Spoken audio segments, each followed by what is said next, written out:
In the past few months, the armed resistance against the Syrian government has increased throughout the country. There have been suicide bomb attacks against the government and the security forces. And increasingly, some elements of the Free Syrian Army have begun making their own bombs. CNN has obtained from opposition activists video showing just how these crude but devastating devices are being put together by one so-called brigade of the Free Syrian Army.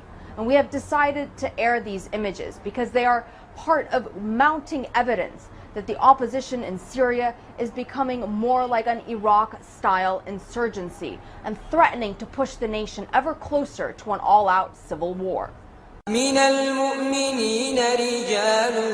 Most of the clips start with a Quranic verse, followed by the title of a group calling itself the Dawood Brigade of the Damascus Hawks Division.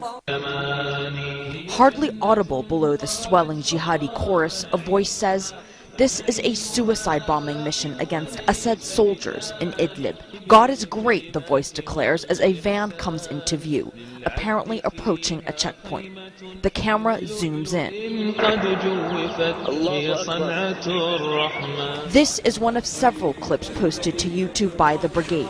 The videos are very similar in tone to those that came out of Iraq, as Al-Qaeda allied insurgents there took on the U.S. military. But this is Syria today. Outgunned by Assad's forces, some rebels have turned to suicide bombs and roadside IEDs, Iraq-style guerrilla warfare. Their bombs crude, yet extremely effective.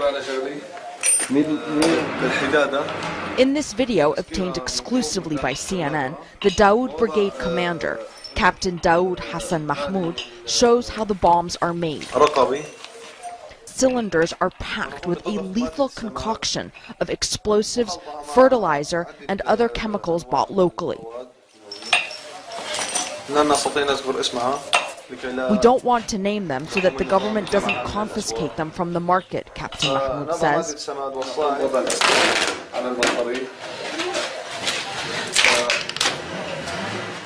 Bolts are fixed to the top of the canisters. Once detonated, they will be lethal shards of shrapnel. Wires lead off to a battery. This one would blow up a jeep or a pickup, Captain Mahmoud says, pointing to two devices that another rebel is taping together. For tanks or armored vehicles, we use 6 to 8 bombs. The Dawood Brigade, he says, has some 300 fighters, and the Damascus Hawks Division, he claims, is around 8,000 strong, operating mostly in Idlib province. There is no way of confirming such claims. Mahmoud says his men are moderate Islamists fighting for democracy.